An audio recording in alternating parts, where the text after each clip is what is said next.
Hello, Garland, Nixon here, and we have the one and only Caleb Maupin.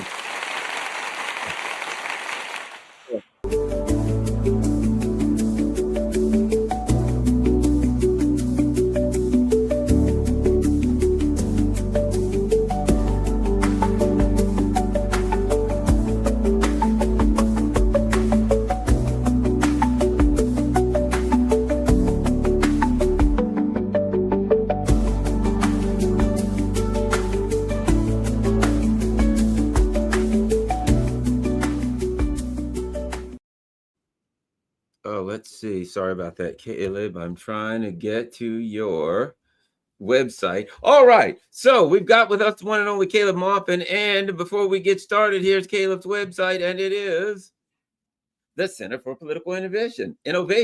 Look at this. We need a government of action to fight for working families, peace with Russia, peace with China, no World War III, no police state. Yes, sirree. The Center for Political Innovation is doing fantastic work out there, Caleb. Thanks for taking time to hang out on my channel, and I'm hanging out on yours also at the same time. For those over there on Caleb's channel, come over and join mine. For those on my channel, feel free, please go over there and join Caleb's and subscribe there also, because he's got a lot of good stuff going on.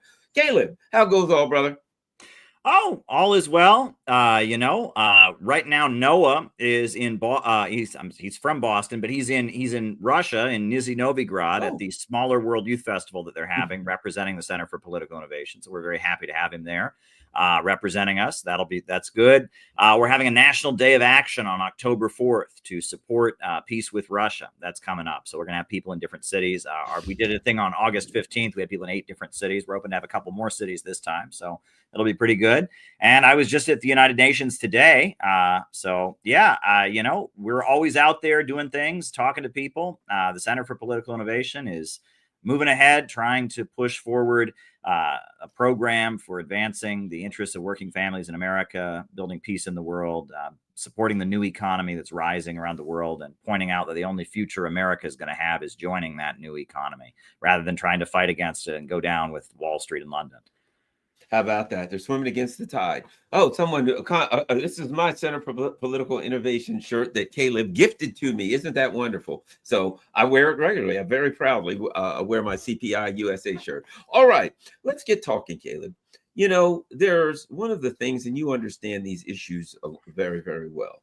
One of the things when you talk to people who understand the British Empire and the history of the empire and these, imperialist countries, these colonialist countries that go around, and they live by, and I've put it to the people like this. Why do you think you go to Korea and they want the North Koreans to fight the South Koreans? They want the Slavs in Ukraine to fight the Slavs in Russia. They want the Sunni Muslims to fight the Shia Muslims. Everywhere you go, they take people who have culture and language and everything in common, and they get them to fight against each other. And while they're fighting, they're stealing their oil and silver and gold and lithium, interestingly enough. But the reason I brought that up is to get your thoughts on this. With this Charlie Kirk thing, it is what it is. But one of the things that I see is that game afterwards, that there's like, oh, we've got to fight come crack down on the left. I don't even know what that means anymore in the context of US, but the left. I'm not sure what they mean when they say that. But my point being, it seems to me that divide and conquer the world, the working class for everyday people in America, be they MAGA, be they libertarian, be they socialist, whatever, that there's a move to do that here, to divide and conquer people right here. Your thoughts, Caleb? Well, when we talk about divide and conquer, it's important that we talk about what imperialism actually means in the economic sense, because we have this image of imperialism that if you go to Hollywood, you can watch that old movie Dances with Wolves, you can watch the movie Avatar. People think imperialism is that you've got these modern, Western countries with electricity and running water and all this modern stuff. And then you have this beautiful indigenous people that just want to be part of nature, and they're beautiful and indigenous. And the evil white man shows up with his electricity and his running water and pulls the people out of their beautiful native ways and chops down the trees or whatever. And that's not what happens. Imperialism does not bring development. Imperialism holds back development. You know, the British, when they went to India, the caste system existed. And did the British go to India and say, oh, we're going to give you modern democratic rights, we're going to get rid of that caste system? No. The British reinforced the caste system because it was a way to keep the people of India divided. And it was Gandhi and the other forces that were, you know, advocating independence. They're the ones that eventually outlawed the caste system in India. Right. You know, and that, you know, and you look at some of the traditions in China that were very oppressive, like foot binding and all of that. Did the British go there and say, oh, we're going to modernize you? And no, they went there and reinforced it. And that the imperialists keep countries in poverty, and that, you know, there's big chunks of Central America, you know, Guatemala and Honduras, people don't have running water. People don't have electricity in their homes. People don't even speak Spanish. They still speak indigenous languages. And those are the countries that are under the domination of the United States. But you go to Nicaragua, where they've had a revolution. Every corner of that country is electrified, 99% electrification, and they have recognized the sovereignty of indigenous people. They have control over their own areas. In order to go into certain indigenous areas, you have to have a certain like passport stamp from the indigenous groups. But those indigenous folks have been given funding to open up new modern farms. They've got healthcare clinics and all of that.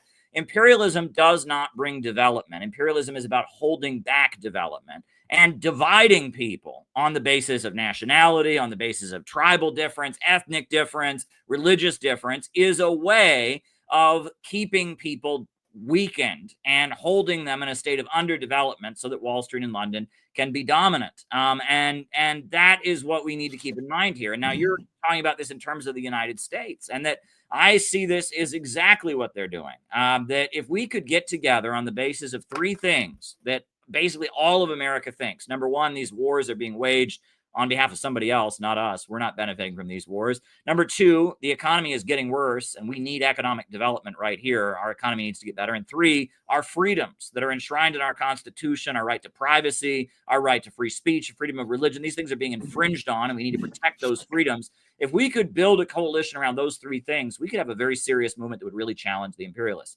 But instead, we're fighting over transgender bathrooms. We're fighting over religion. We're fighting over guns. We're fighting over issues that we're never going to see eye to eye on. You know, no, gun owner is going to say, oh, you're worried about the safety and all of that. Okay, here, take my gun, take it away. No pro-choice woman is ever going to say, oh, it's a life. I'm sorry, I changed my position. These are issues, cultural issues that are deeply ingrained that people are not going to change their minds on.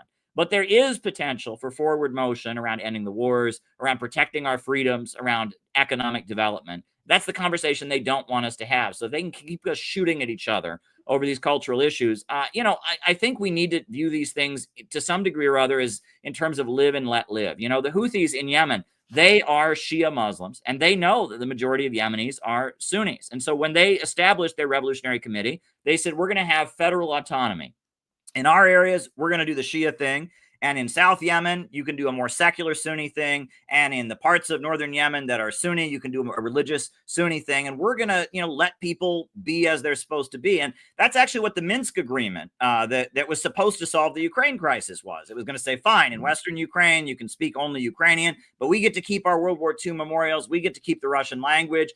Federal autonomy. When you have a big, big country, like the United States is a big country, you have to recognize people's local customs and traditions are going to be different. The way that Putin brilliantly resolved the war in Chechnya was that basically he said, you Chechens are very, very religious Muslims. You can have an Islamic region in Chechnya, and we're not going to mess with you. And they let the Muslims that are quite conservative run Chechnya their own way, and they're part of the Russian Federation. Now, a lot of Chechens are the biggest supporters of Russian President Putin. But when he first came into office, there was a civil war going on. But he solved it. He said, you can run Chechnya your way, but you're part of the Russian Federation, and people can do things differently in different regions. And I think that's how you run a civilization state, right? A nation state is a little bit different. Nation states, that comes out of the Treaty of Westphalia, France, Germany, and all that. You're one nationality. You usually have a state religion. You have certain national customs. we're way past that. America, like Russia, like China, we are civilization states that encompass many different nationalities,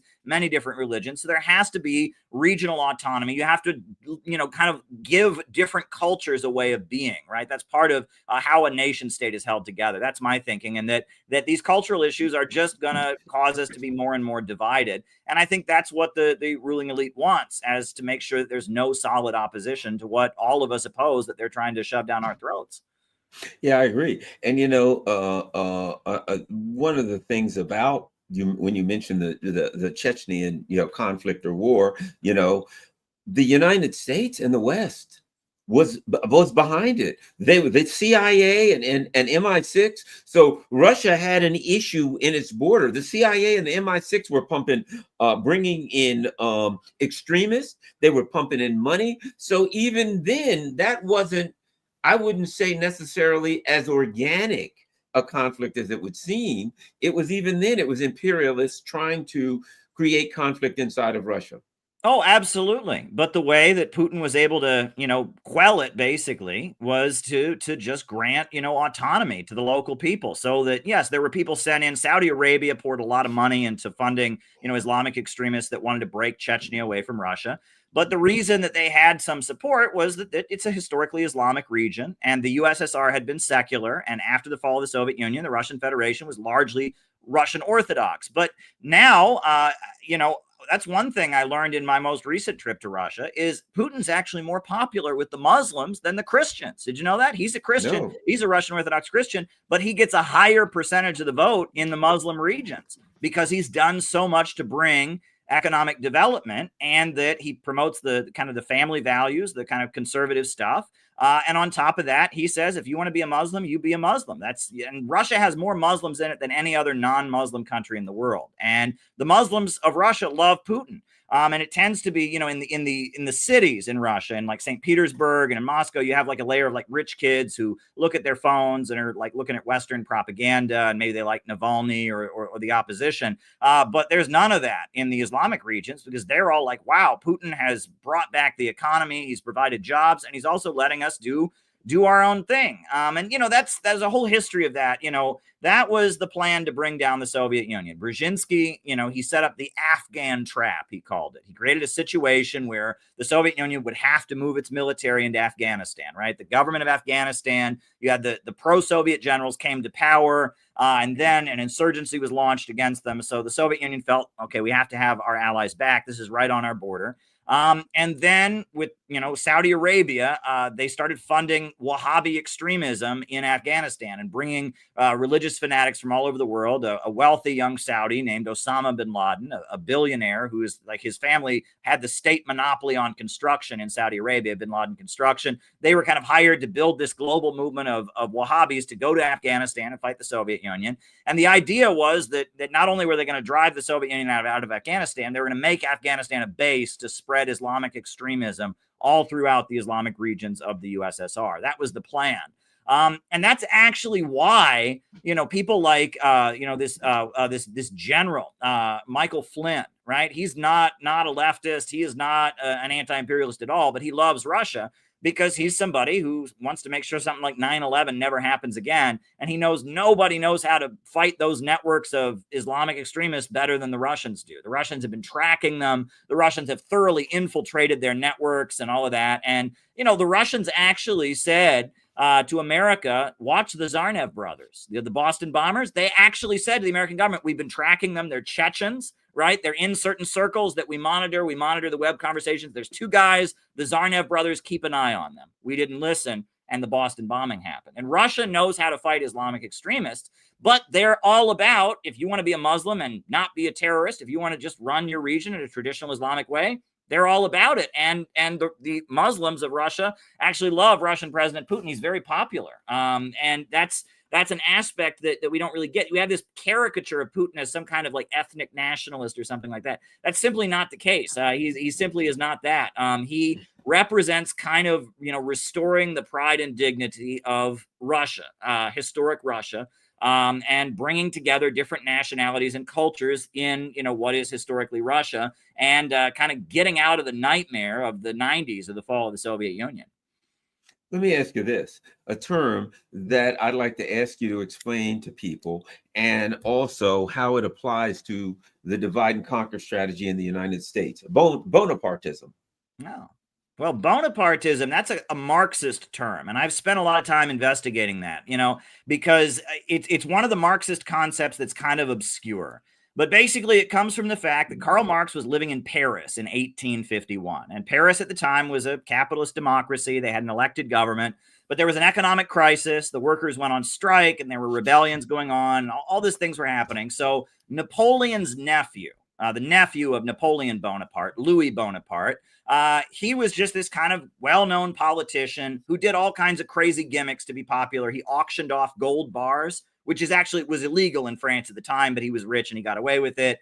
He would give people, auction off, like they would get to move to California for the gold rush, and he, auctioned off. And he was kind of this rich guy who was kind of a flim-flam man, a performer. And amid the economic and political crisis in France in 1851, a section of the French government, mainly the bankers, and a section of the military said, you know what? We're going to make Louis Bonaparte the military dictator. So they had a coup, and it was the 18th Brumaire of Louis Bonaparte. That's the book that Karl Marx wrote about it. The Brumaire is the month of the French Revolutionary calendar.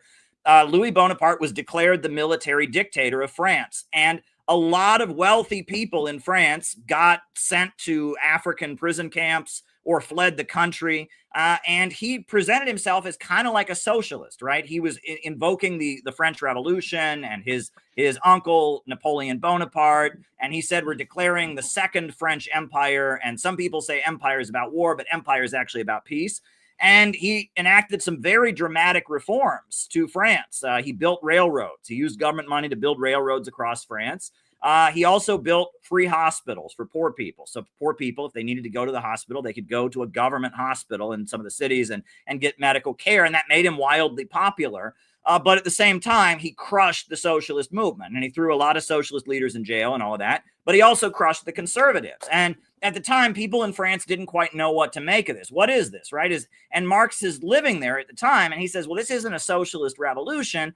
This is one section of the ruling class taking control of the government and using the force of the state to stabilize class society. And in order to do it, he has to build a mass movement among the working class of people to follow him, right? He has to build up a mass movement, but this is an attempt to save the capitalist system. And he's doing it on behalf of the financiers and the bankers, and the people that he taxed to pay for it were the factory owners. And he, did some reforms that were good for the labor unions and such. And it was an attempt to stabilize France amid a capitalist crisis. And it didn't really work. It worked for maybe 10, 20 years. But then, the Franco-Prussian War happened. And pretty soon you had the Paris Commune, and it was all falling apart. But it was a mechanism to try and stabilize the capitalist system. And this is what happens when you have a long-term economic crisis. In America during the 1930s, there were big divisions in the ruling class. Roosevelt was a Bonapartist. He was aligned with the Rockefellers, but he hated the National Association of Manufacturers. And he passed a lot of progressive reforms, and he encouraged working people to go occupy their factories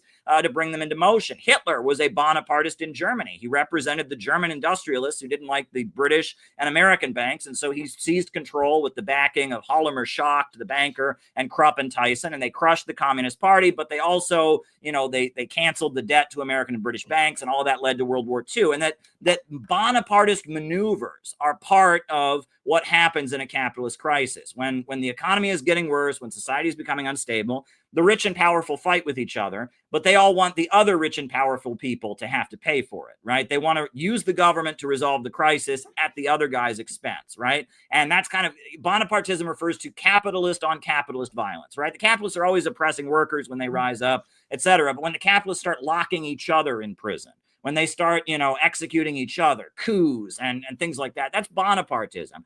And what's interesting is every revolution that has ever happened has started out as a Bonapartist struggle within the ruling class, right? You look at the Russian Revolution, the Chinese Revolution. It started out as a fight in the ruling class where the people got activated, and that's what brought us into motion. And even in American history, right? The civil rights movement. Black people have been fighting for their freedom since the time they were brought here as slaves. But why did the civil rights movement get going in the 1950s? It got going because there was a division in the ruling class, because the northern wing of the Democrat Party was tired of getting kicked around by the Dixiecrats, the Jim Crow Dixiecrats of the South. and that Jim Crow segregation was hurting the image of the United States around the world.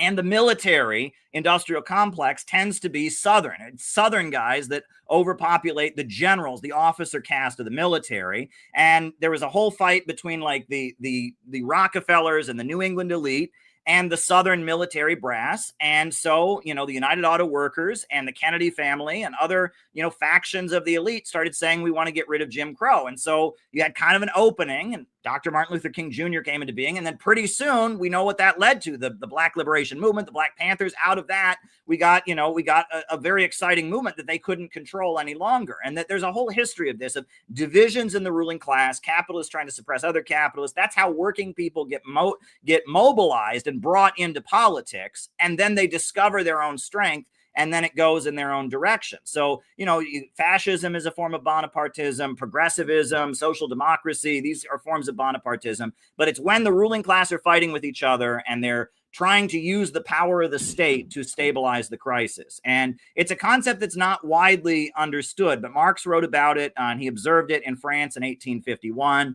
And we've seen it all the way right up to today. And I think it's an important part of analysis to understand. You know, it is true that, yes, there's the capitalist class, those who own the means of production at the top, and there's the rest of us. That's true, but it's more complicated than that. And if we just say that, that's like kindergarten, right? That's an apple, right? That's yellow, that's orange. It's like that. That's kindergarten stuff. But if we're going to be involved in a complicated political war, we got to know the divisions within the enemy camp, and we got to be able to maneuver effectively. And that means when there's a division in the ruling class, we seize on it, and we look at different factions and different openings, and we try to get working people into motion to be aware of their own strength. You ever see, there's an old cowboy movie that's been remade a bunch of times. It's called The Magnificent Seven. Have you ever seen it? I haven't seen it, but I've heard about it. Yeah, and they did it as A Bug's Life, as the kids' movie. A Bug's Life is the same story, right? And then they also they remade it, and then they did one like a comedy spoof version of it that was called The Three Amigos. It's just a yes, I saw The Three Amigos. Yeah, and it was originally a Japanese movie called The Seven Samurai that was made by a communist film director from Japan. Basically, it tells the story. There's this village, and they get raided by bandits, right? There are these people, and every year the bandits come rob them. So they hire some gunfighters to protect their village, right? And they hire the gunfighters to protect their village. And I guess the gunfighters like lie and claim that they have, you know, this big reputation as gunfighters, but they're kind of frauds. They're kind of faking it. And so they're there and they mobilize all the people to protect their village. But then the people in the village find out the gunfighters are not really the great heroes they said they were. They're kind of phonies, whatever. And so they're all demoralized, and the bandits come to rob them. But then the people of the village realize they don't need the gunfighters anyway, and that if they just get together, they can defeat the bandits anyhow, right? And the Japanese movie, the filmmaker was a communist, and he was trying to make the argument that the vanguard party makes the masses aware of the strength they already have. They don't defeat the capitalists for the workers. They make the workers aware of the strength that they don't even really need them, but the workers are not aware of their own power. Right. And that the people are afraid of the bandits because they don't realize that if they could actually defeat the bandits all on their own. Right. That's kind of the idea. And, you know, and that plot, you know, the fact that they made Seven Samurai, Magnificent Seven, A Bug's Life, Three Amigos, they made so many movies with this plot, shows that it speaks to something about us. Right. That often those who are oppressing us are playing on our lack of self-confidence, our belief that we can't actually defeat them. But if we can become aware of our own strength, we can be quite powerful, but we're just not aware of it. Well, it reminds me of, you familiar with Joseph Campbell and the hero's myth and all that stuff? No. Interesting stuff. He goes through myths throughout history and various societies for thousands of years that would have very similar things like this, right? And the hero goes, we've all seen the superhero movie, the hero goes through this, and then he goes down and he thinks he's going to be destroyed, and at the last minute he gets up. You know what I mean? The hero, we've seen it a million times, right? The hero's about to go, and just before he does, he stands up and he fights and he realizes his strength, whatever, right? And I see this as, again, that hero's myth thing, but the people are the hero. It's a hero's myth where instead of the hero, the superhero, or the person who goes through this journey and just before he crashes or the bad guy gets him, he comes back strong and defeats him, it is the masses that are the hero in this particular myth, same myth. But these masses are frightened. and they're weak or whatever, and they fall, and and they're like, okay, this guy's going to protect them. And then when they find out they're a fraud, they can't protect you, there's an immediate letdown. Oh no, we're doomed. And then they wake up to their own strength, and then in the end they win. So it's that same Joseph Campbell hero's myth that he traces, like the Romans and all the societies you could find. Somewhere in there, there's that same myth, that it's a human myth. A very interesting thing, stuff. Now let me ask you something, a group I want to ask you about. Yes. That has been the bane of my existence in the last several years. The liberal. Right? You know what I mean? The liberal. I was a Democrat. I used to say I was a recovering Democrat, but I've recovered. And so there you have, I've been in the party, people that just know that they're the do-gooders. We're here to do good. We're here. When I look at the liberal today, who's, oh my gosh, we hate Trump because he's a Nazi, but they've got on blue and yellow everywhere for the flag of the Nazis in Ukraine. And if you bring up the Ukrainians or Nazis, they'll just make any kind of, oh, there's Nazis everywhere, whatever the case may be, right? When you look at this liberal, and that's why I say when people are like the left, this liberal, my left was because my dad was a longshoreman. That's where I learned politics in the left. He was in a union. His buddy was in the electrical union. His other buddy worked at the steel plant. He was in a union. His other buddy drove a truck. He was, you know what I mean? Everybody he knew was in union, and they went on strike, and they did all kinds of things, and they saved money for the strike fund so people could get money. And they went to the hiring hall in the morning. Some guys would be there to see if there was work for them and all this union related stuff, right? And they made a good living, and they had good benefits, and they worked hard in inclement weather, right? That's what I learned about the left. Those guys were hard work. Okay. Very traditional family. It's got my dad, you know what I mean? He's a traditional family kind of guy. You might say socially conservative, of course. And this liberal today, this Hollywood, New York liberal today is a totally different animal, who's pro big business, who's pro finance capital, who seems to go against, and they call that, and now these conservatives want to convince us that they're the left because they're in favor of trans rights or something like that, allegedly. And that's the left now. It's trans rights. Oh, there you go. He's the left. What about the shooter? Hey, he's for trans rights. That means he's the left. We don't need to know anything else about him. This liberal today, what are your thoughts on who this Trotsky is? I don't know. Who is the hell is this liberal, and why are they driving me insane? Well, I don't know. That makes me think about a couple things. I mean, one thing that comes to mind is when I first moved to New York City, I worked at an insurance firm. And it was an insurance firm that was owned by Hasidic Jews, who are very conservative, right? And, I'm not a Zionist, and, I was a member of a communist group at that point. But I realized that, the workplace was divided between people that were very, very religious Hasidic Jews and people that were secular. And I realized that on the break time and talking around the water cooler, I actually got along with my Hasidic conservative coworkers more than I got along with the liberal ones, because the liberal ones, I would talk to them and it would be like, hey, we were just drinking at the bar last night. And hey, do you think so-and-so is gaining weight? Are they looking fat? I don't know. It was just kind of just like very shallow. Whereas with these Hasidic folks, I didn't agree with them, but they were always reading books about their Hasidic Jewish beliefs. They were very serious. They were always involved in different projects and stuff. I mean, and it was like they actually believed in something. I just didn't agree with them about what it was, but they were they had principles that they stood for. But they were just different principles than me. And my personality was closer to theirs, And I think about that. And I also think about, when I moved to New York City, I'm from a small town in Ohio, but I had lived in Cleveland for a while. I'd been an anti-police brutality activist and such. And, when I moved to New York City, people would come up to me and they'd say, Caleb, I love your accent. I love your accent. And I'd think, what accent? I don't have an accent. It's because I don't talk like this.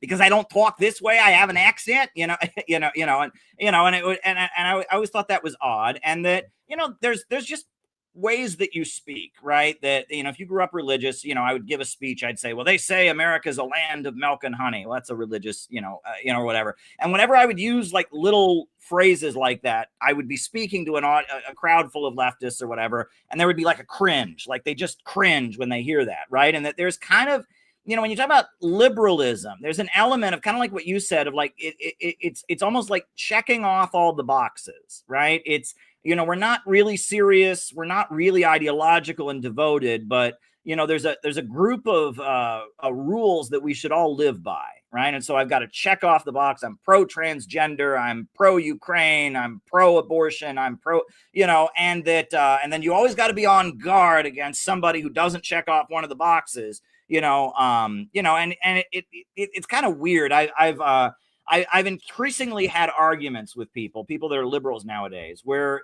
the argument is it basically gets down to, I can't refute anything that you're saying, Caleb, but what you're saying sounds like something that somebody who voted for Trump might say, and I know Trump is a bad guy, so I can't believe you. Or I can't refute anything that you're saying, but what you're saying might sound like something that might lead one to like President Putin of Russia. I know he's a bad guy.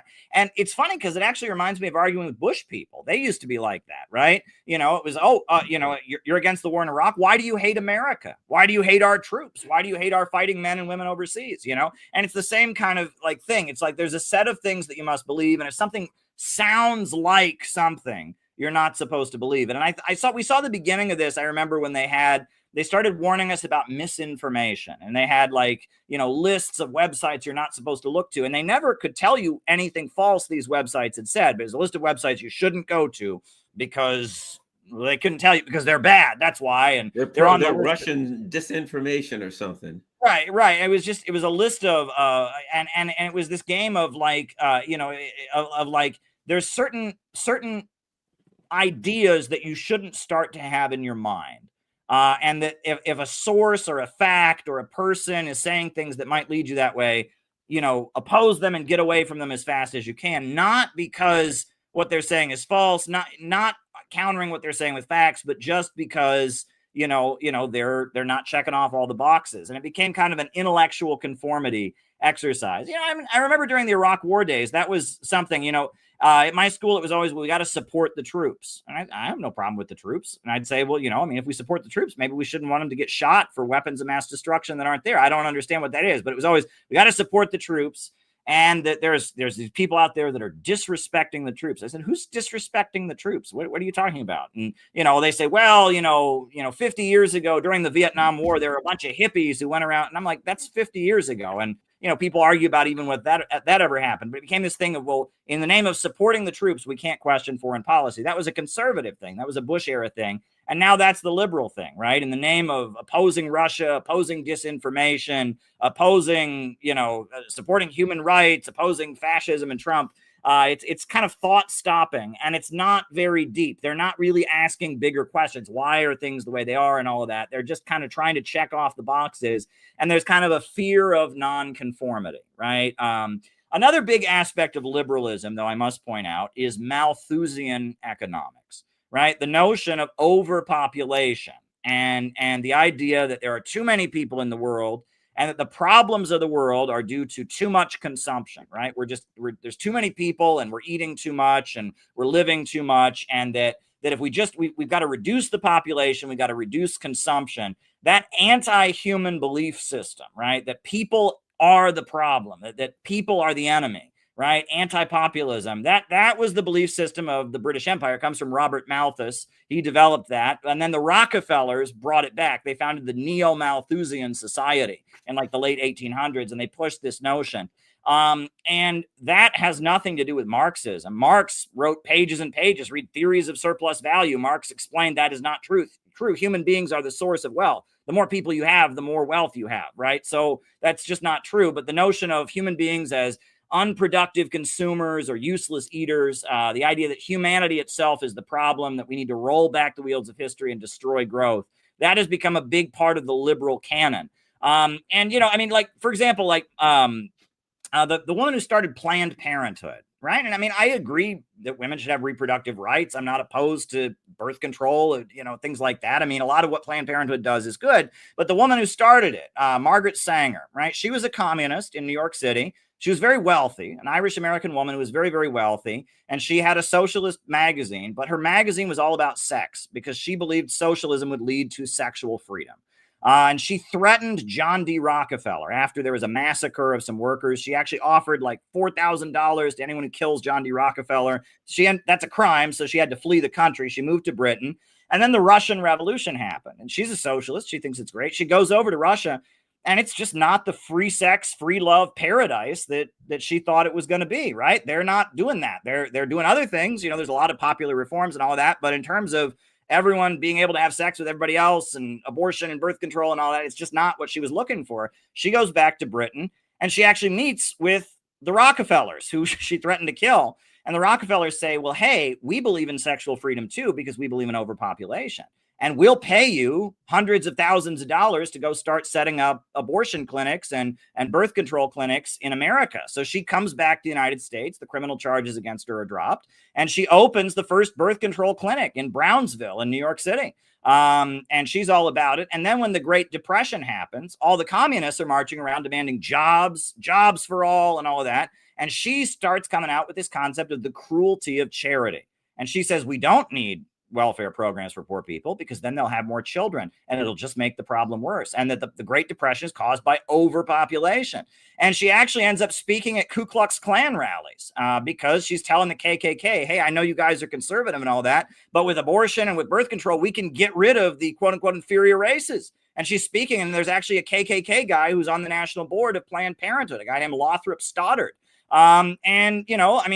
Margaret Sanger is somebody Hillary Clinton, says is one of her great inspirations and all of that. And she's a liberal. She's not a Marxist. She abandoned Marxism. She traded socialism for sex, basically. And she was somebody who was very, very much, motivated by this notion of sexual freedom. And that caused her to kind of enter an alliance with the richest of the rich and to kind of oppose humanity, right? I mean, if you read her writing, she's against the human race, essentially. Human beings are the problem. And she went from Marxism to Malthusianism. And she's an interesting case study, I think.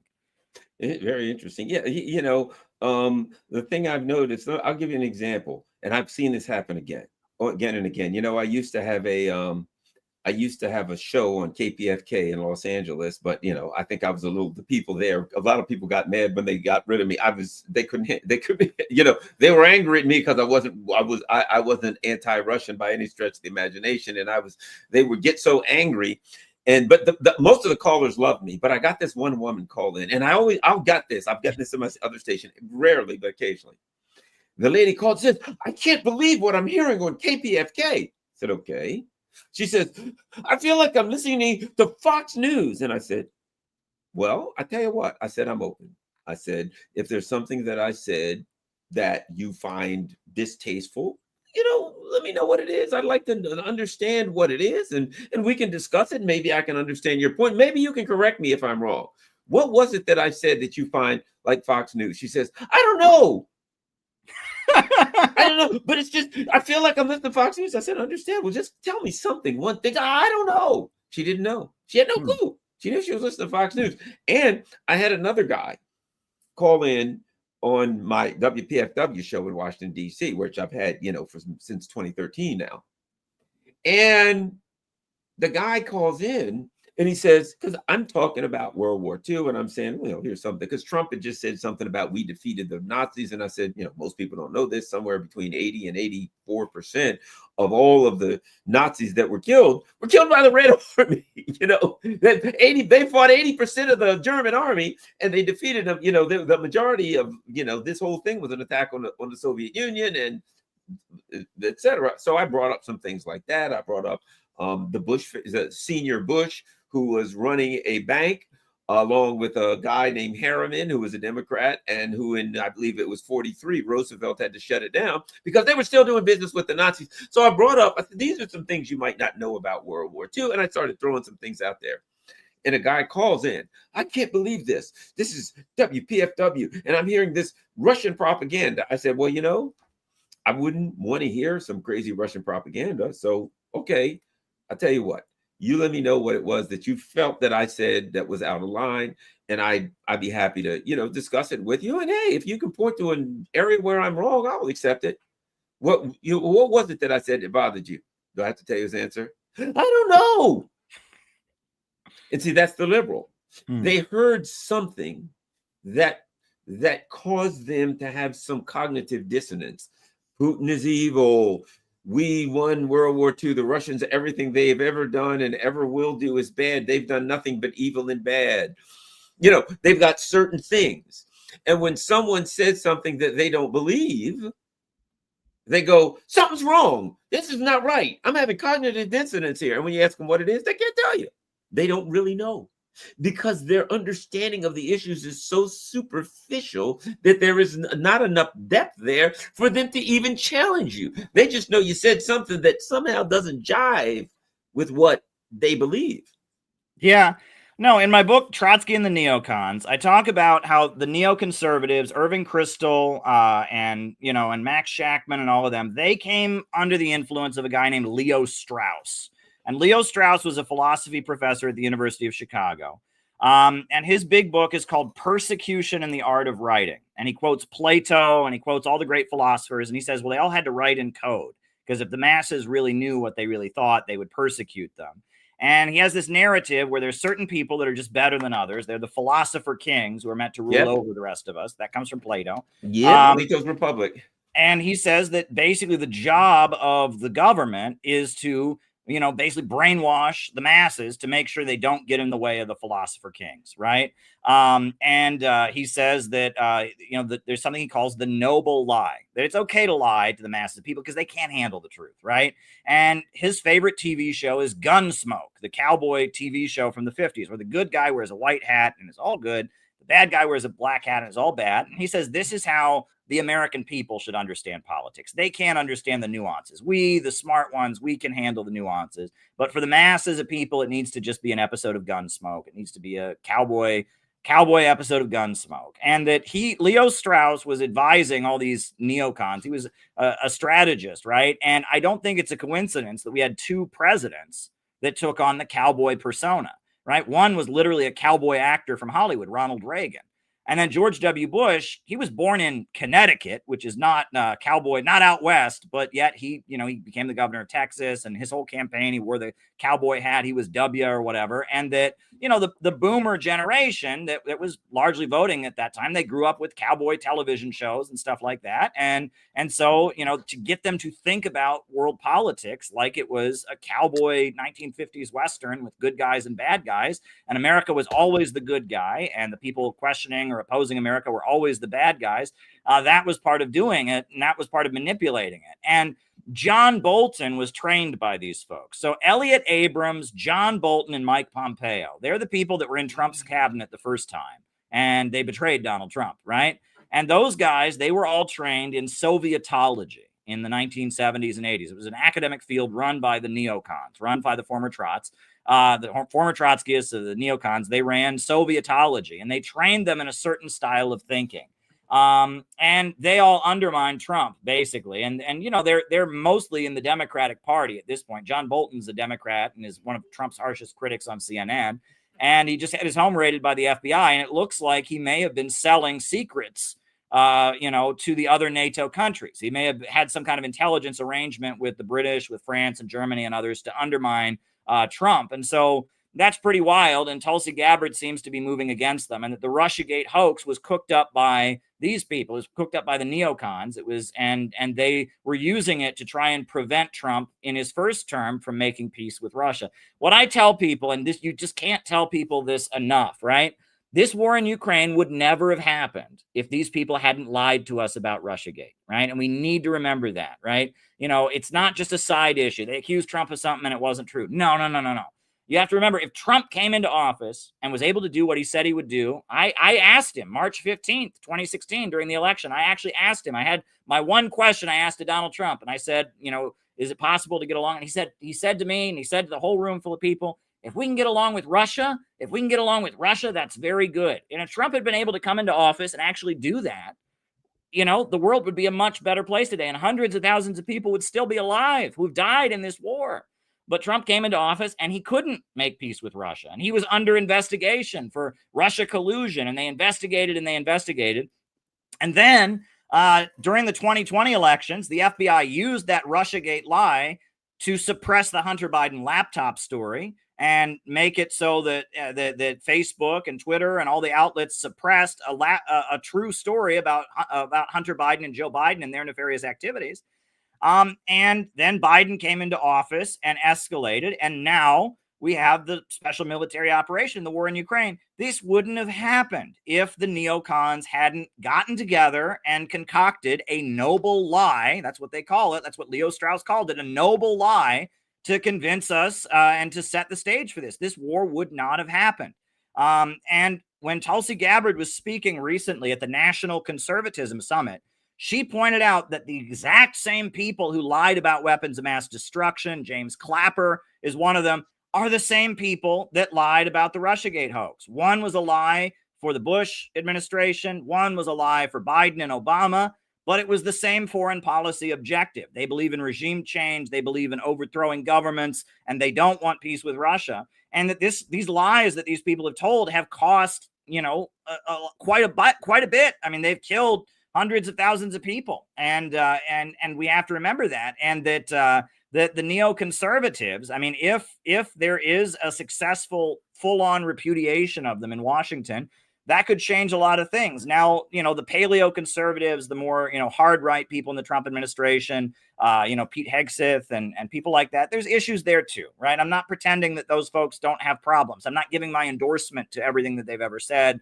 A lot of them are pro-Israel. A lot of them really hate China or whatever. But the neocon faction in particular has been very ruthless in pushing these wars and maneuvering. And it seems like Donald Trump has been under attack by them. And Donald Trump is kind of in a defensive position as he goes and tries to make peace in Ukraine. And who knows what that could lead to, right? And, when you talk about the Charlie Kirk assassination, right? We're hearing all kinds of different things, right? It seems like this theory that Gray Zone put out, that he may have been turning against Israel.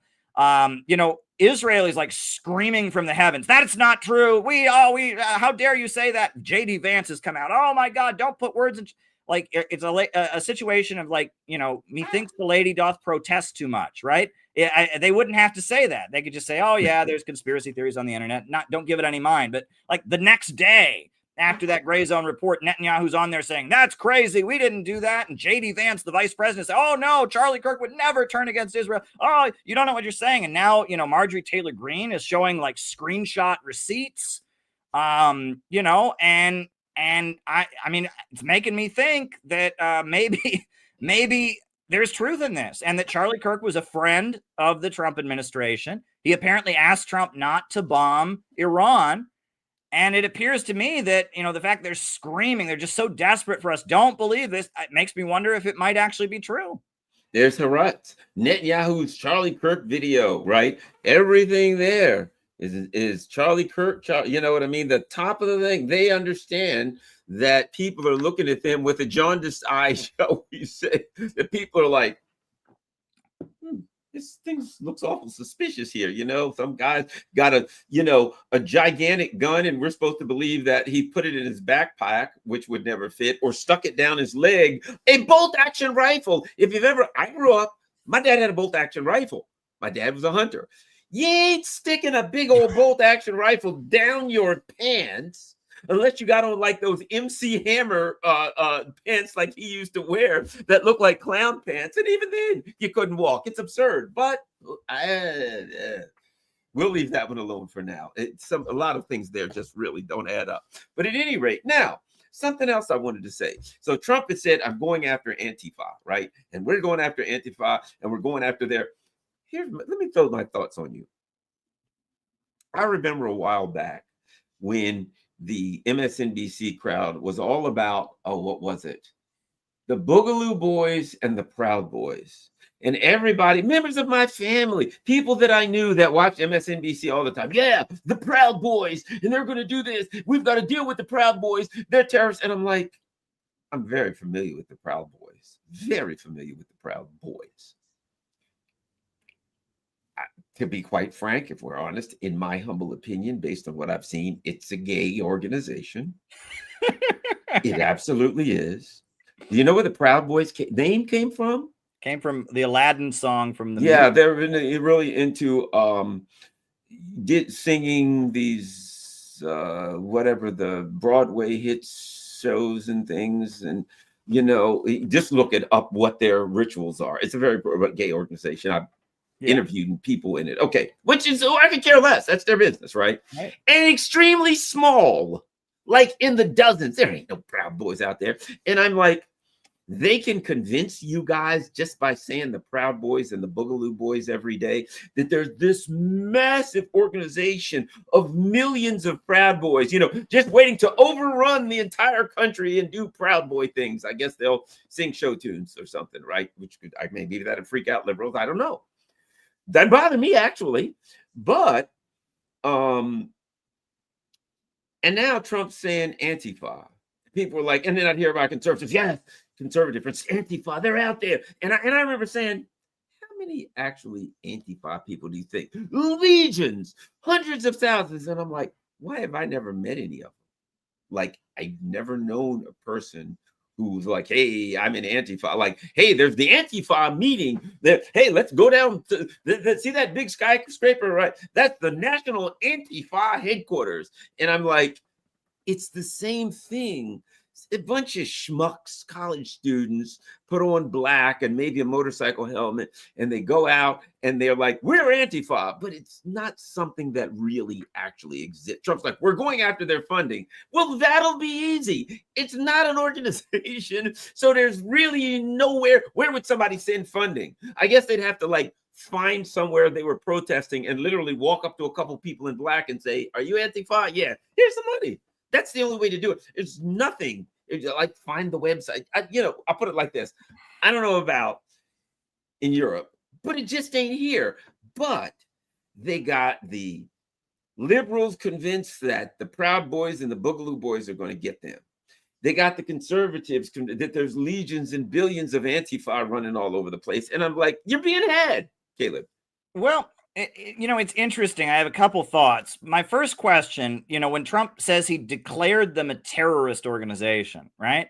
Well, there's no such designation for domestic groups in the United States. You can declare someone a foreign terrorist organization. Yes. There's no designation. So that means absolutely nothing, right? And I've checked, like Trump declaring them a terrorist organization. I mean, you can declare them anything. It doesn't mean anything, right? And also, as you pointed out, there is no Antifa Incorporated, right? It's not like they're going to lose their tax exempt status, right, or, or something like that. I mean, it's like there is no, thing. What I will say is that I remember years ago in Cleveland, there were a group of anarchists, that they made it a point to stalk actual Nazis, not conservatives, not Republicans, but like literal, swastika wearing, that kind of people, right? The KKK and Nazis. And they would actually kind of stalk them. And they had no problem working with Marxist and authoritarian groups to do it. And it was just kind of a thing they did. I think there were like neo-Nazi rock bands that would play in Cleveland, and these guys would like come to their shows and get in fist fights with them and like neo-Nazi skin. And, now I look back on it and I think it was kind of silly and kind of a waste of time. I mean, how productive is that? But at the same time, it wasn't what we're dealing with now, right? And, what's interesting is that now that Antifa has become kind of a thing among conservatives, right? It's become this big thing among conservatives. There's a lot of liberals, like you said, college kids who put on the black, I'm Antifa, look at me. And I mean, that is just kind of silliness. Those are just kind of young people, trying to be cool or whatever. It does appear to me that there is some kind of like intelligence network that does go after conservatives on some level, right? And I remember I went after I went to Berkeley. There was some unrest at Berkeley. I forget what it was about, one of the speakers, and there was like an anti-fascist demonstration. I did observe some weird stuff where there was like a Russian reporter, who had come from Russia to cover the events. And there were a couple like people in black who knew who she was, she didn't know who they were, and like jumped her basically, and she had to fight them herself. And she did a great job. Russian women are tough, by the way. Russian women can fight, and so there was some of that. And it's like, how did they know that she was there? And, and you ask questions like, there is some intelligence stuff beneath the surface going on, right? But as far as like some Antifa Incorporated, there's not a lot of them, and that there are some intelligence outlets that stalk conservatives, that stalk people they consider to be far right or nationalists, and stalk people that are linked to Russia also. And that exists. I don't know if you can call that Antifa or not. And it's not what conservatives think it is. Also, the other thing I've noticed is that, your typical college person who thinks they're Antifa, they tend to be quite middle class. They're young kids from the suburbs or whatever. But, years ago, I was involved in a case that took place. It was in Tinley Park, Chicago, during the NATO summit in 2012, right? In 2012, in Tinley Park, Chicago, the NATO summit happened, and all kinds of Occupy Wall Street people and anarchists were going there to protest it. And in Tinley Park, which is a suburb of Chicago, the Ku Klux Klan and some neo-Nazi groups had a meeting in a bar in Tinley Park. And there was a group of anarchists who went to Tinley Park, and they brought with them a pickup truck full of baseball bats and weapons, and they went to the upstairs of the bar and beat the living hell out of the Nazis in there, right? And it was a rumble. What I later found out was that the reason this had happened, and I went to court hearings and I interviewed people and stuff. The reason this had happened is because the Nazi group that was involved is a heroin dealing organization, and that some of these anarchists were involved in the rival heroin dealing organization, right? And in Indiana, one of the main heroin gangs is called the Vinlander Social Club, and it's a neo-Nazi heroin gang. And so the rival heroin gang, they are anti-racist skinheads. And so that was what was kind of behind that, this fight between these anarchists, I guess, and those guys, I will say, the guys that got arrested for running into the bar and beating the hell out of the Nazis or whatever, those guys were not from the suburbs. I mean, these were very, very poor working class people who'd been in prison. These were people that were, very impoverished. And, the Nazis upstairs who were meeting with them were also very, very impoverished. These are, this is going back to Marx, 18th Brumaire. He talks about the lumpen proletariat, right? That's a term that Marx used to describe declassed elements, right? Most working people, you're working your job, you get your wage, you go home, but there's an element of people that live on the margins of society, right? And are involved in criminal activities. People talk about the Hells Angels motorcycle club. People talk about, there's various things that go on, and the prostitution, pimps, that whole world, and drug dealers. And, Marx talks about, in Bonapartism, the original Bonaparte, Louis Bonaparte, built an army of these declassed elements, the lumpen proletariat, in order to take power. He kind of built a mob of desperately poor, kind of semi-criminal people to back up his coup on the streets of Paris. And then when we talk about like the real Antifa, the people that are going around, beating people up, when we talk about the actual like skinhead neo-Nazi groups, we're talking about lumpen criminal elements who can be useful, right? Let's be real. They can be useful to a faction in the ruling class if they have a job they need to get done, right? Strike breaking was what lumpen elements were famous for, right? Tammany Hall. Yeah. Tammany Hall, they always use gangs. You know what I mean? In New York, the Tammany Hall, the various political parties would use gangs. If they didn't want somebody to vote for somebody, they'd use gangs to go to a particular area. And if anybody tried to vote, they'd beat them up. Yeah. And so those kind of elements do exist. And I view like the actual, like more violent Antifa that is very small and is not very visible. You don't see them, and they don't want you to see them. There was a demonstration in California where some Nazis, like some actual Nazis, were protesting at the state capitol. And Antifa showed up, and before they beat up the Nazis, they beat up all the news reporters because they didn't want to be filmed, because these are people, and they tend to be people with criminal records. These are criminal elements that are there, and the Nazi groups also have criminal elements that are there, and they don't want to be filmed. They don't want to know who people are, and they're just kind of a gang, kind of a violent group that is used by one faction of the deep state to fight another faction of the deep state. And it looks to me kind of like, the Proud Boys. Gavin McInnes started the Proud Boys. Yes. And the idea, was that it was going to be some kind of like, group that would be protecting Trumpers or something. And it became kind of a media sensation. And then it looks like they were broken up after the January 6th, after the Capitol riot, that, they're kind of long forgotten. Did Trump end up pardoning them, though? I think he pardoned a lot of them. But maybe, yeah, probably. And Gavin McInnes, isn't he also the guy that started Vice? Yeah, right. He comes out of Vice, and then he started Vice. And then he sold it to the Fox's guys for all kinds of hundreds of millions of dollars. Yes. Yeah. And Gavin McInnes, and now, as well, as I was going to say, again, it was a gay organization. That's all I'll say. It was very gay. I won't start talking about Gavin McGinnis, but because they're you know who they worshipped? They worshipped, oh, what was the blonde-haired guy's name that was on drugs? Yiannopoulos. Oh, Milo Yiannopoulos. Milo Yiannopoulos, huh? He was very openly gay, right? Yes, and they worshipped him. He was like Right. their patron saint almost. Yeah. But at any rate, but you know what's interesting is this. What we have now is this.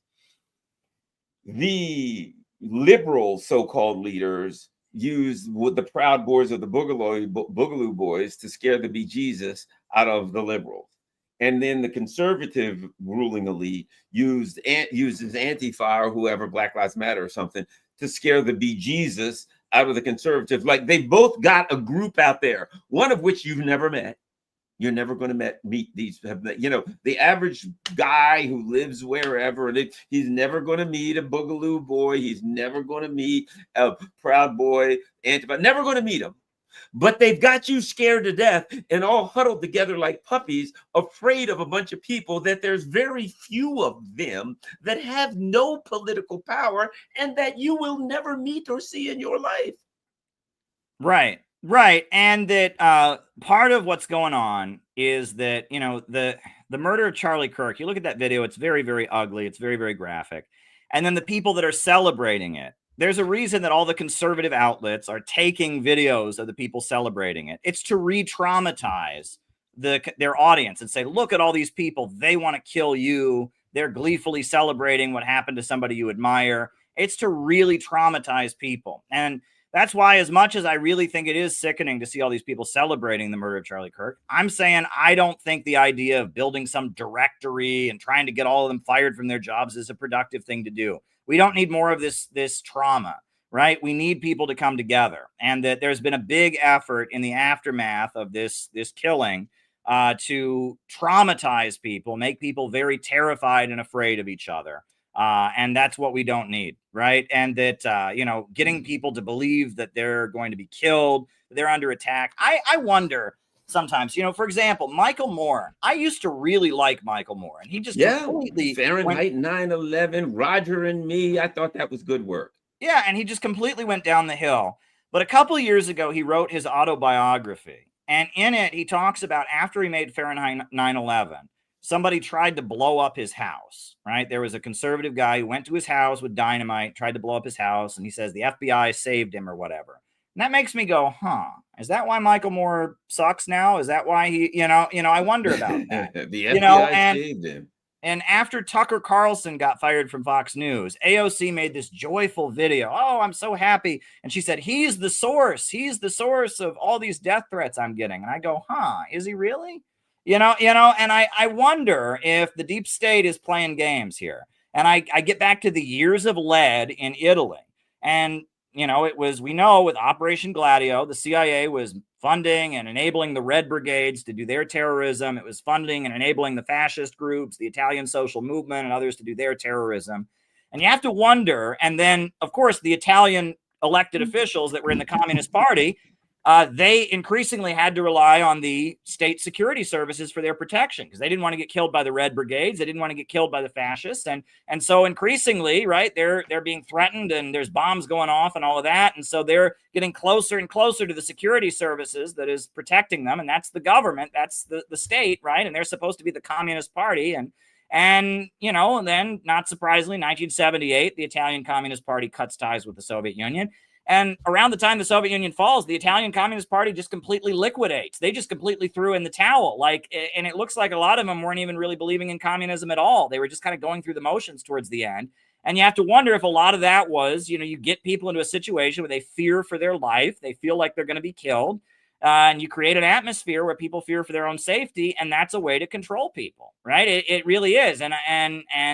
And what games are being played, right? I mean, I'm not saying, you know, this guy who supposedly tried to blow up Michael Moore's house, was he an FBI plant or did the FBI find him? And or who knows? I have no way of knowing that. And who knows? All these threats that AOC gets, who knows where they're really coming from, right? And they're really coming from Tucker Carlson. I really doubt he's personally doing it. He's a professional. I really doubt he would be doing that. But is it his audience that's doing it? Or, yeah, you know, you have to wonder in this game and making people terrified is a way to control them, right? I mean, and that's something we've learned for a long time, and that part of escalating, and that's why I really urged people after the Luigi Mangione case got going.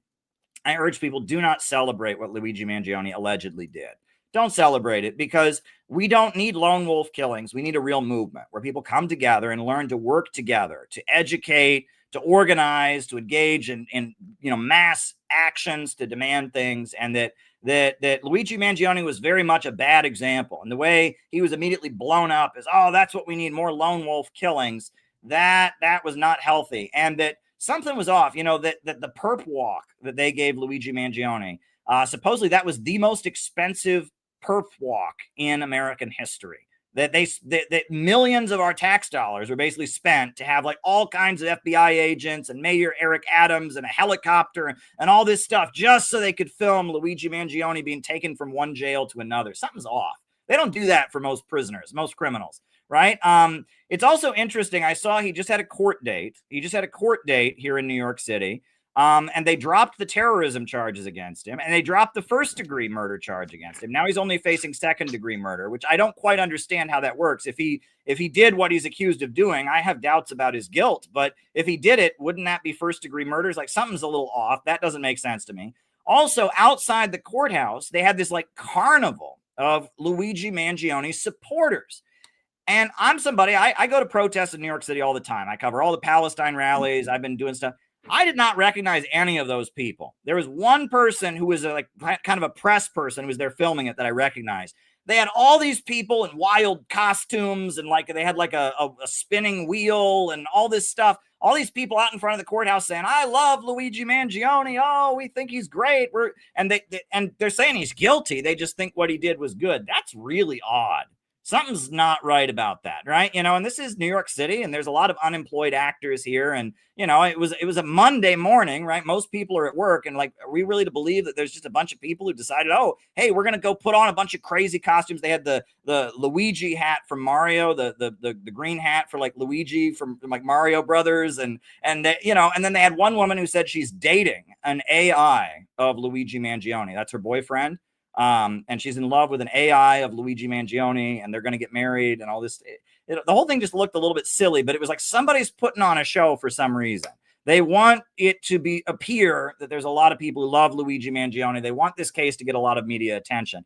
And that's one thing that they often do, is that they've realized that especially with political violence, they try to publicize it as little as possible, because that's what the people who do it generally want.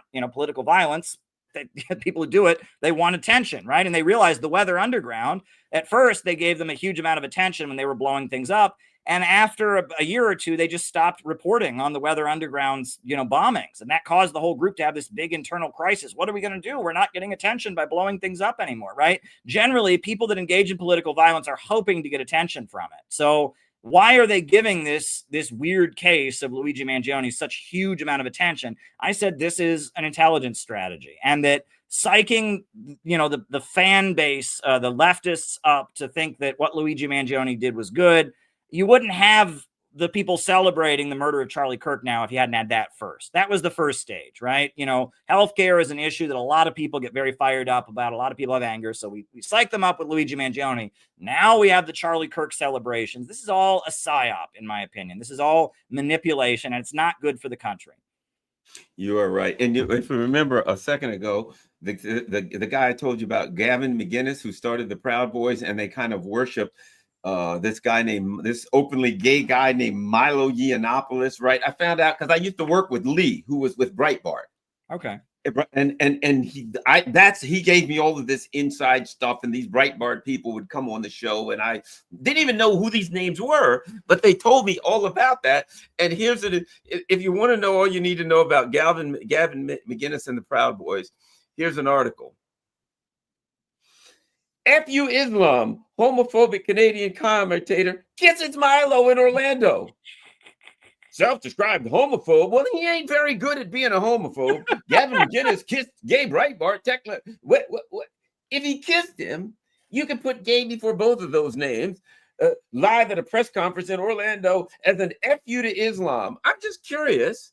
I don't think there was a whole lot of Muslims sitting around like, man, he kissed Milo Yiannopoulos. Oh man, that really makes me upset. It's I funny. just gotta think that he would have kissed Milo Yiannopoulos. Have you seen Spartacus, the classic movie with Kirk Douglas and all of that? It was directed by the very famous director. His name is escaping me. He did 2001: A Space Odyssey and all of that. And Not Kubrick. Kubrick, yeah. Yes, well, the really villain in Spartacus, Marcus Crassus, right, who's the Roman general who like becomes the dictator of Rome. He's gay, right? And this is like, the film is from 1960, and it's supposed to be like, you know, that's how evil he is. He's gay or whatever, right? But that comes from, there was an old, like, that was very common in the 1930s and during World War II. In the Soviet Union, many people believed that Nazism was repressed homosexuality. That was a really common belief, actually. And it's kind of interesting because apparently Hitler, the Nazis were pro-gay at the beginning, right? And Hitler was gay. Yeah, the leader of the SA, the stormtroopers, was a guy named Ernst Rem, who was openly gay. And that you know, that there was kind of this gay culture in Berlin, right? They had drag shows and all of that. And Sigmund Freud had been in Germany and been in Austria, and the British were pushing kind of social conservatism with the Victorian stuff. So German imperialism had kind of been very libertine, and you had like nudist colonies and stuff like that. And in Berlin was kind of the gay capital of Europe back then. And you had a lot of these like very middle class gay men who didn't like the Communist Party because they thought it was too dirty and working class. And they kind of worshipped ancient Greece and like masculine civilization, and that people often commented on the Nazi Party. The aesthetics had this like faux masculinity. Like we're not really very manly men. We're kind of gay. So we're trying to like overdo it. Look how manly we are, you know, and the leather and the leather boots and all that crap. Right. And that at the time, you know, it was still considered a very, very, you know, unspeakable, awful thing to be gay. So if you were gay, you didn't just say you were gay. So that, you know, the theory that a lot of Soviet psychologists had was that a lot of these Nazis were gay guys who were suppressing it, and it was coming out as, you know, the leather boots and the costumes and the parades and all of that, and the ultra masculinity, and the rage and anger was also internalized self-hatred, right? As they hated themselves because they were gay and they had these sexual feelings they didn't know what to do with. And that was kind of a common theme in Soviet anti-fascist literature. The other thing is that, you know, Joe McCarthy, who was very, very anti-communist, he was revealed by an Israeli agent, by Hank Greenspun, was a newspaper editor who was also, we now know, a Mossad operative. They revealed that he was gay, and that, you know, when he was in the army, he had this habit of taking, you know, younger men to a bar and getting them drunk, and then taking them up to his hotel room and raping them. Right. And that was what Joe McCarthy did. And that Joe McCarthy, you know, and then Joe McCarthy passed laws. He made the State Department. They pushed a law that no gay person could work for the State Department because the communists could use that to blackmail you. And he was making anti-gay jokes on the floor of Congress and all of that. But yet he himself was gay. And then Roy Cohn, who was his lawyer, his personal assistant, was gay and actually ended up dying of AIDS. One of the most wild stories I ever heard is Roy Cohn was just kind of a conservative icon, right? And he actually apparently knew Trump, right? When Trump was younger, he was friends with Roy Cohn. But Roy Cohn, this is the story I heard. Before he died of AIDS in the 80s, he was speaking to a group of Republicans about McCarthyism and about anti-communism or whatever. And somebody got up and they said, you know, Roy Cohn, are you gay? And he said, no, I'm not gay. He said, because if you look up the definition of a homosexual is someone who's marginalized by society. And I'm very successful. I've written all kinds of books and all of that. So I am by definition not a homosexual. I find that to be a very, very odd way of answering the question.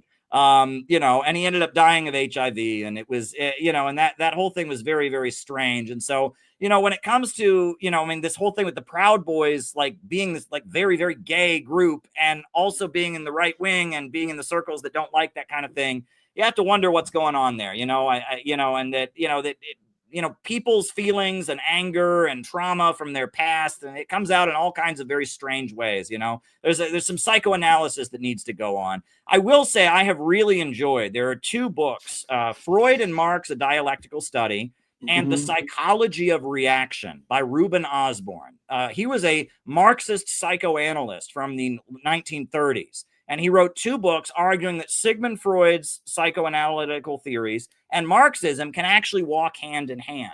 And they're very, very well written. And what he argues is that the way to beat fascism is to not let the fascists have a monopoly on healthy emotions. He argues that, loving your country, he says, is the most natural thing, right? It's the most natural thing to have affinity for the country you grew up in is totally normal, right? And it's tied in with loving your parents. Why do they call it the fatherland or the motherland, right? And he says communists, when we have this like knee-jerk reaction to patriotism, to most people that appears unhealthy, right? If you mention someone's father and the first thing they say, oh, he's an awful guy, I want nothing to do with him, you're going to think that guy's got some issues, right? And that the Nazis, the fascists, appealed to people's healthier emotions, their love of their country, their love of their family, but they used it for evil. Whereas communism historically has appealed to kind of people's deviant emotions, right? The red flag, red is the color of anger and revenge, and red is the color of blood, and it's also the color of sexual passion. And that communism appeals to kind of people's negative emotions, but it leads them to do heroic things to stand with the oppressed.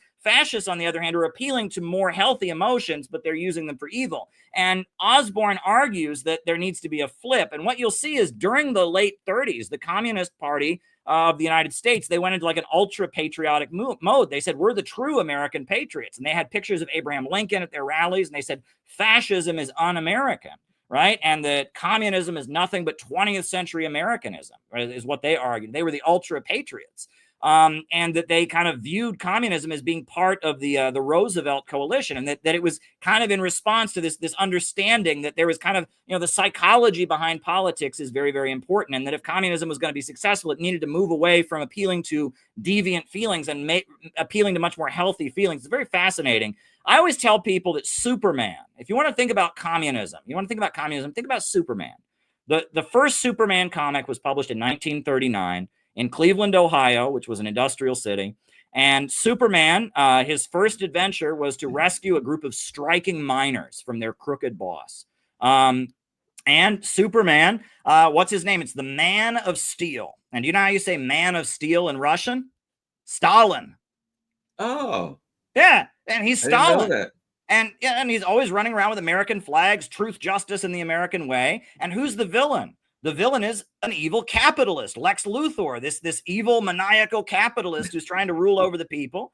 And on top of that, Superman in 1939 is against racism.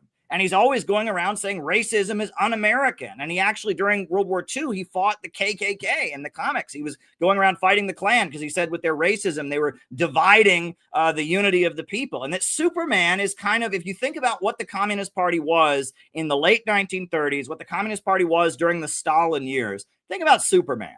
Think about the way that you watch one of those 1980s Superman movies, like the one where Superman rids the world of nuclear weapons, and all of that. That is the vibe that communism gave off during the height of its influence, during the Stalin years, during the years when W.E.B. Du Bois was like devoting himself and going to China to study with Mao and going to Tibet and all of that. You think about that vibe of like optimism, truth, justice, and the American way. We're going to fight for a new world. And, Superman hates violence. He hates violence, but he's forced to fight the bad guys. And, it's all, if you think about, that's the vibe communism gave off. And that Trotsky, and this gets back to Trotskyism, Trotsky didn't like that. Trotsky was not comfortable with that. Trotsky wanted to hold on to the blood and the vengeance. His was the theory of permanent revolution, right? And Trotsky was very much holding on to the kind of deviant, destructive aesthetic that communism had attached itself to, while Stalin was trying to do something very, very different to build an anti-fascist coalition. It's all very, very interesting.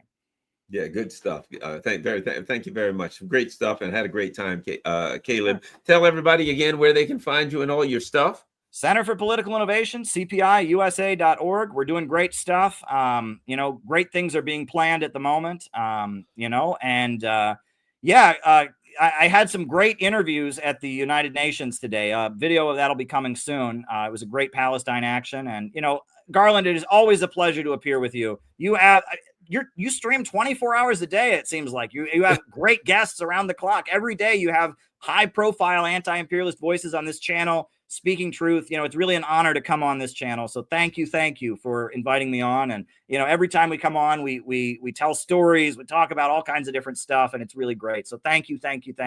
You do great stuff.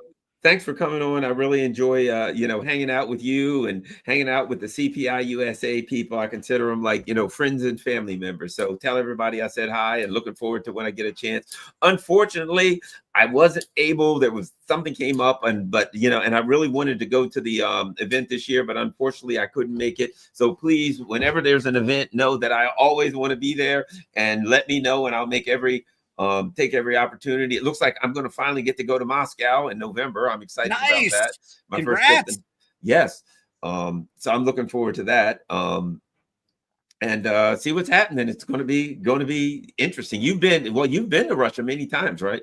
I have, yeah. It's every time I go there, I learn more about it. Let me put it that way. So it's great. Sounds great. All right, thank you very much, Caleb Maupin. Everybody, wait a minute. Oh, Caleb Maupin. Oh, thank you. All right.